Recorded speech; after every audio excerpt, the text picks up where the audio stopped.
So welcome back guys, and what we're going to be looking at in this tutorial is multiplying and dividing complex numbers in polar form. So if we haven't watched it already, make sure we go back and look at the tutorial before this of writing complex numbers in polar form. So our rule is, once we've converted them into polar form, we can multiply and divide them using these two rules. So our first rule says if z1 is equal to r1, which remember is our first modulus, by cos of theta 1 plus I sine theta 2, our angle theta 1 in both should be called our argument. And z2, our second complex number, is the modulus r2 times the cos of argument 2 plus I sine of argument 2. Then one complex number multiplied by the other, because remember this dot in complex numbers and in maths in general means multiply, is equal to the product multiplying the two moduluses together, cos of the sum of the arguments and I sine of the sum of the arguments, adding the two angles together. And dividing, z1 divided by z2 is the same as having the first argument divided by the second argument, times cos of the first argument minus the second argument, the difference between the two angles, and I sine the first argument minus the second argument, the difference between the two angles. Now, bearing these two rules in mind, and make sure we add them into our notes or add them in somewhere that we can see them, we're going to look at example 1 here.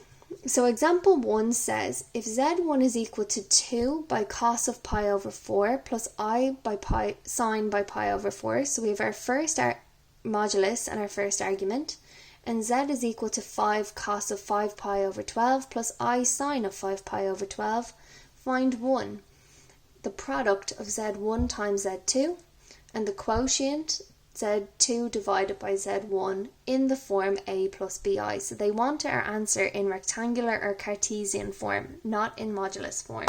So let's look at the first one here.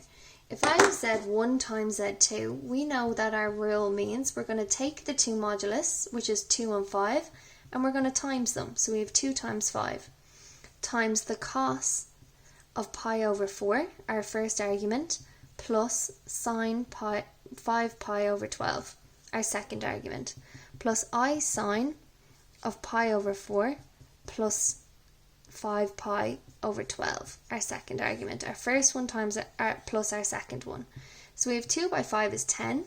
Cos of pi over 4 plus 5 pi over 12 gives me 9 pi over 12. So let's just check this. So we always check and double check our answers on our calculator, because this is not the time we need to have a small error in adding our fractions. So we have pi over 4 plus 5 pi over 12. Can see gives you 9 pi over 12, which simplifies to 2 pi over 3. So we have 2 pi over 3 plus I sine of 2 pi over 3. Making sure that our calculator is in radians.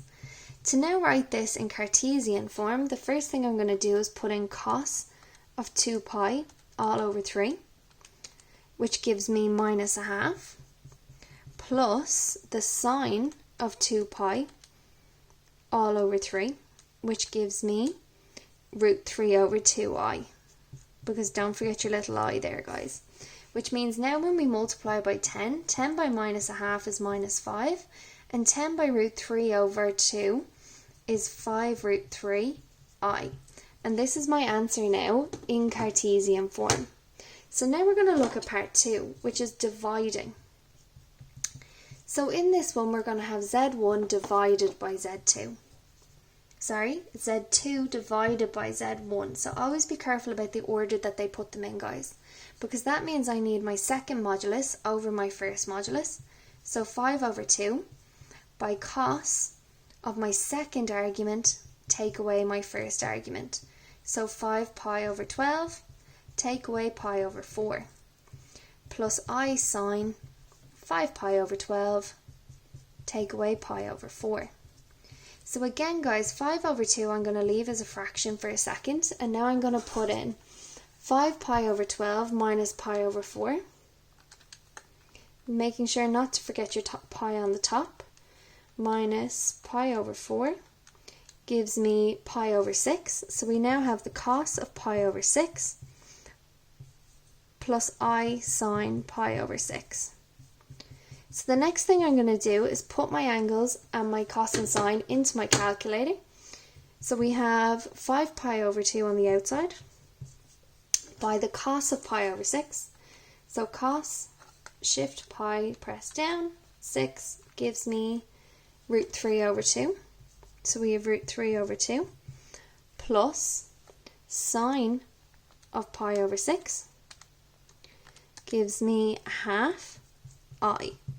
Which means now, guys, when we multiply by 5 over 2 on the outside, we need to make sure we have our final answer, which means 5 by root 3 is 5 root 3, over 2 by 2 is 4, plus 5 by 1 is 5, over 2 by 2 is 4, I. Because remember, when you're multiplying fractions, it's the top by the top and the bottom by the bottom. So, keeping that in mind, guys, we're now going to make sure we've added the rules into our notes, taking down the example if we need it, and then we're going to try a few questions. In the next tutorial, we're going to be looking at De Moivre's theorem, which is how we can apply sums with powers to our complex numbers in polar form. Thanks very much, guys.